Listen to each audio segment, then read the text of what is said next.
Pam's kitchen. Pam has a tap. Pam has a pan. Pam has a can.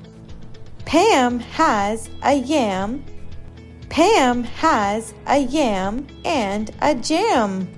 Now it's your turn to read.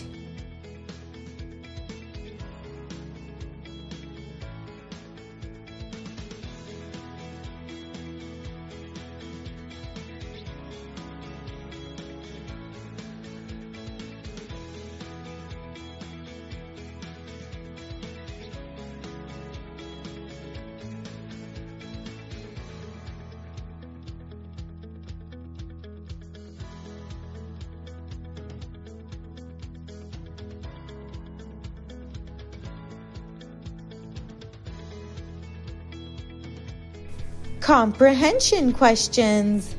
What two things did Pam have in her kitchen?